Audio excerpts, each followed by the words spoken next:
Railway station पर भूतों की बारात। एक रामपुर नाम का गांव था। गांव से कुछ ही दूरी पर एक भूतिया रेलवे स्टेशन था।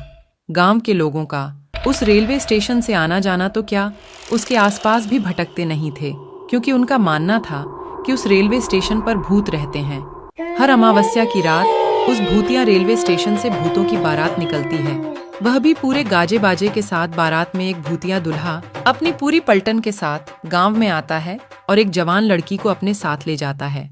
आज फिर वही मनूस अमावस्या की काली रात आ गई। घर में एक जवान बेटी है, कैसे मैं उसकी रक्षा करूं? घबराने की कोई जरूरत नहीं है। मैंने घर के सभी खिड़की दरवाजे बंद कर दिए हैं। कोई भी दरवाजा खटखटाएगा तो खोलना मत। आज हम में से कोई भी पूरा रात नहीं सोएगा। तभी दिनेश की बेटी रूबी बोलती है, पिताजी, मुझे कुछ होगा तो नहीं ना? मुझे उन भूतिया बारातियों के साथ नहीं जाना। मेरी बच्ची, तेरे माता पिता के होते हुए तुझे किसी से डरने की जरूरत नहीं है। पूरा गांव दहशत से अपने अपने घर में छिपकर बैठ जाता है। तभी गांव में ढोल और शहनाई की आवाजें आने लग जाती हैं।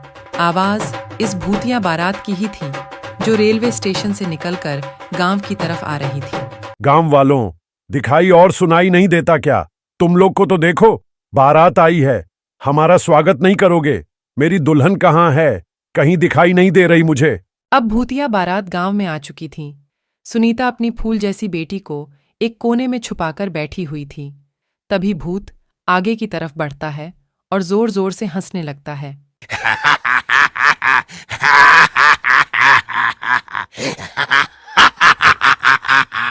आज तो मेरी शादी है, बिना दुल्हन लिए मैं यहां से जाने वाला नहीं हूं।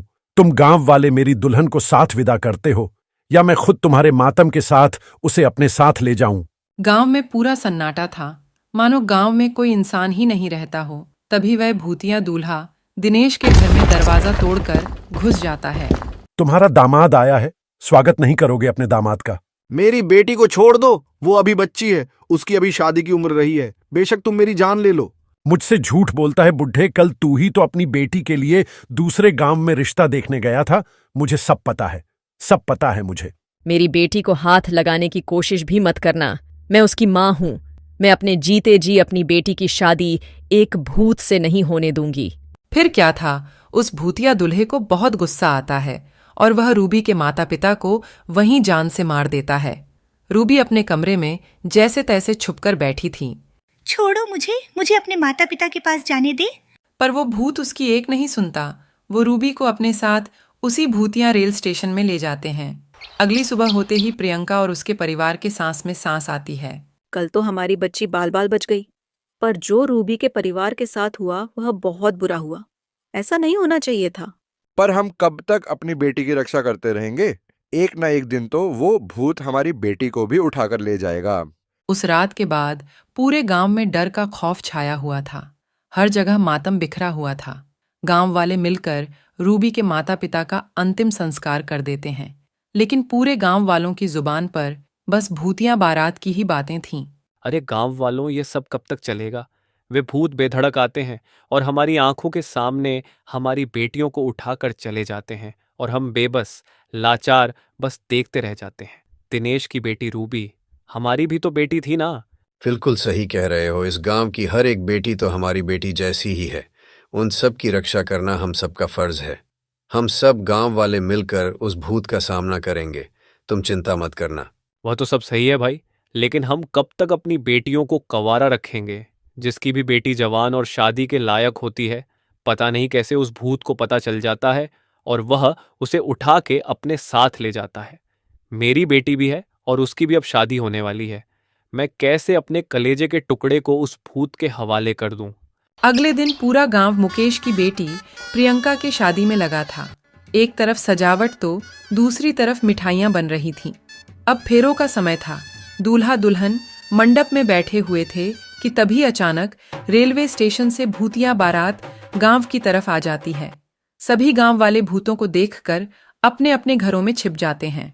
अरे गांव वालों, तुम सबने तो मेरा साथ देने का वादा किया था ना? और कहा था कि हम इन भूतों का मुकाबला करेंगे। अब क्या हुआ तुम्हारे वादे का? तभी मुकेश की बेटी प्रियंका और पत्नी शोभा भी वहां आ जाती हैं। तुम्हारा यह साहस कि मेरे बिना तुम अपनी बेटी की शादी करने चले थे।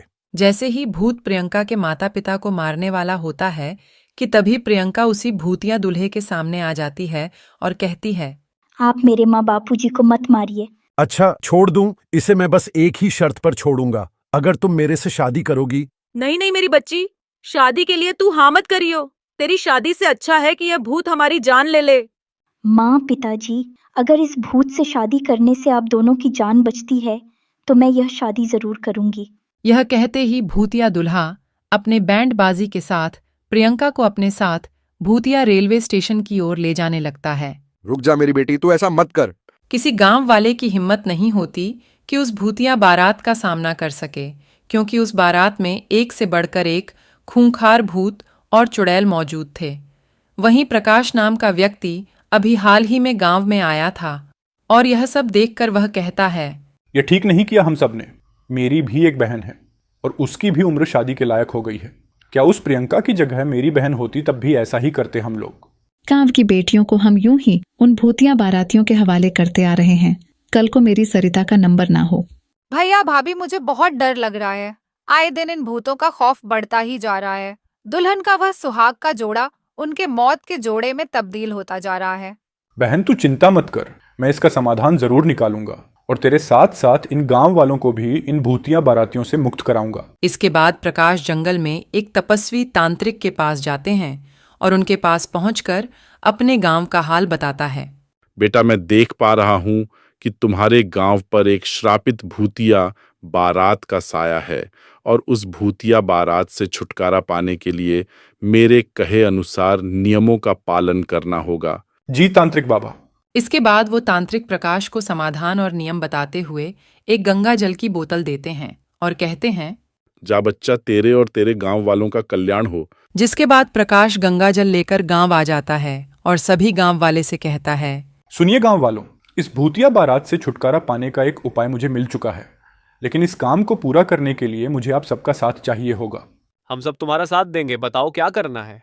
बस आप सब एक काम कीजिए कि आज की रात शादी का प्रबंध कीजिए, बाकी सब मैं संभाल लूंगा। प्रकाश के ऐसा कहते ही पूरा गांव शादी की तैयारी में लग गया और ऐसे ही अब रात हो चली थी और शादी की बात उन भूतिया बारात को भी पता चल गई थी, जिसके बाद वो भूतिया बारात बैंड बाजे के साथ गांव में आ खड़ी हुई। कहाँ है मेरी दुल्हन? बताओ कहाँ है मेरी दुल्हन?